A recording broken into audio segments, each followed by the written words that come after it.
Hi friends, welcome back to our channel cook with സ്തുതി.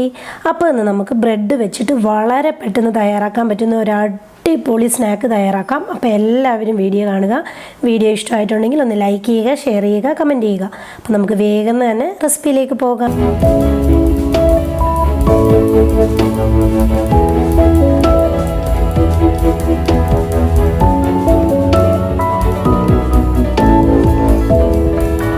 നമുക്ക് തയ്യാറാക്കാനായിട്ട് തുടങ്ങാം. അതിനുവേണ്ടി ഞാൻ ഇതേപോലെ ഒരു 2 സ്ലൈസ് ബ്രെഡ് ഒന്ന് എടുത്ത് വെച്ചിട്ടുണ്ട്.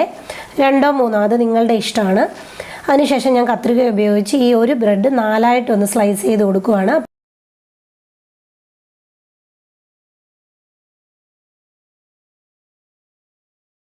അപ്പോൾ അടുത്ത ബ്രെഡ് നമുക്ക് ഇതേപോലെ 4ആയിട്ടൊന്ന് സ്ലൈസ് ചെയ്ത് കൊടുക്കാം. അതിനുശേഷം ഇതൊന്ന് മാറ്റി വെക്കാം.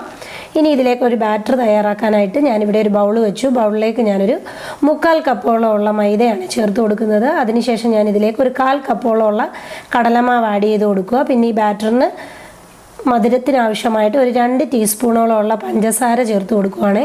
അതിനുശേഷം ഞാൻ ഇതിലേക്ക് ഒരു പിഞ്ചോളം ഉള്ള ബേക്കിംഗ് സോഡ ഒന്ന് ചേർത്ത് കൊടുക്കുക. പിന്നെ നമുക്ക് ഈ മാവിന് ആവശ്യമായിട്ടുള്ള ഉപ്പും കൂടെ ഒന്ന് ആഡ് ചെയ്ത് കൊടുക്കാം. എന്നിട്ട് നമുക്ക് ജസ്റ്റ് ഇതെല്ലാം കൂടെ ഒന്ന് മിക്സ് ചെയ്യാം. ഇപ്പോൾ ഇവിടെ കണ്ടോ, നല്ല രീതിയിൽ എല്ലാം കൂടെ ഒന്ന് മിക്സ് ചെയ്തിട്ടുണ്ട്. ഇനി നമുക്കിത് കുറേശ്ശെ വെള്ളം ഒഴിച്ചു കൊടുത്ത് ഇതൊരു ദോശ ബാറ്ററിൻ്റെ പരുവാക്കി എടുക്കണം. ഒരുപാട് ലൂസും അല്ല, എന്നാൽ ഒരുപാട് ടൈറ്റും അല്ലാത്ത ആ ഒരു പരുവാക്കി എടുക്കണം. അപ്പോൾ ഇവിടെ കണ്ടോ, നമ്മുടെ ബാറ്റർ നല്ല രീതിയിൽ ഞാനൊന്ന് മിക്സ് ചെയ്തെടുത്തിട്ടുണ്ട്. ഇപ്പോൾ ഇത് കണ്ടോ, ഒരു നല്ല ദോശ ബാറ്ററിൻ്റെ പരുവായിട്ടുണ്ട്. ഒരുപാട് ലൂസും അല്ല, എന്നാൽ ഒരുപാട് കട്ടിയിലും അല്ല. ഇനി നമുക്കിത് തയ്യാറാക്കാനായിട്ട് തുടങ്ങാം. അതിനുവേണ്ടി നമ്മൾ ആദ്യമേ തന്നെ സ്ലൈസ് ചെയ്ത് വെച്ചിരുന്ന ഒരു ബ്രെഡിൻ്റെ കഷ്ണത്തിൽ നിന്നും ഒരു ബ്രെഡിൻ്റെ കഷ്ണം എടുത്തതിന് ശേഷം നല്ല രീതിയിൽ നമ്മളുടെ ഈ ബാറ്ററുമായിട്ടൊന്ന് ഡിപ്പ് ചെയ്ത് കൊടുത്തതിന് ശേഷം നമ്മൾ അന്നേരം തന്നെ നമുക്കിത് നല്ല ചൂടായിരിക്കുന്ന എണ്ണയിലേക്ക് ഇട്ട് കൊടുക്കാം. ഒരുപാട് നേരം നമ്മുടെ ബ്രെഡ് ഇതിലേക്ക് ഡിപ്പ് ചെയ്ത് വെച്ചിട്ട് പിന്നെ നമ്മൾ എണ്ണ ചൂടാക്കാൻ പോയാൽ ഇത് പൊട്ടിപ്പാനുള്ള ചാൻസ് ഉണ്ട്. അതുകൊണ്ട് നിങ്ങൾ ഈ ബാറ്റർ തയ്യാറാക്കുമ്പോൾ തന്നെ എണ്ണയും ചൂടാക്കാൻ വെക്കണം. അപ്പോൾ ഇത് എണ്ണയിലേക്ക് എല്ലാം നമുക്ക് ഇതേപോലെ ഒരു 4 സ്ലൈസസ് ഞാൻ ഇതേപോലെ ഒന്ന് ചേർത്ത് കൊടുത്തിട്ടുണ്ട്. അതിനുശേഷം നമുക്കിതൊരു മീഡിയം ഫ്ലെയിമിൽ വെച്ച് തിരിച്ചും മറിച്ചു വിട്ട് നല്ല രീതിയിൽ 2 സൈഡും ഒന്ന് മൂപ്പിച്ചെടുക്കണം.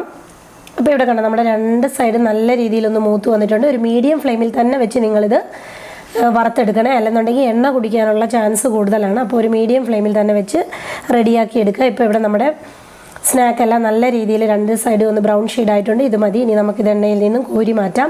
കണ്ടോ, അടിപൊളി സ്നാക്കാണ്. എണ്ണയൊന്നും കുടിച്ചിട്ടില്ല, നല്ല പെർഫെക്റ്റ് ആയിട്ട് കിട്ടിയിട്ടുമുണ്ട്. നല്ല അടിപൊളി സ്നാക്കാണ് നമുക്ക് ചായയുടെയൊക്കെ കൂടെ കഴിക്കാൻ. അപ്പോൾ എല്ലാവരും ബ്രെഡ് ഉണ്ടെങ്കിൽ തീർച്ചയായും ഒരിക്കലെങ്കിലും ഇതൊന്ന് ട്രൈ ചെയ്ത് നോക്കുക. ഇതേപോലെ ഒരു പുതുപുത്തൻ റെസിപ്പിയിലൂടെ കാണുന്നിടം വരെ ബൈ ബൈ, ടേക്ക് കെയർ.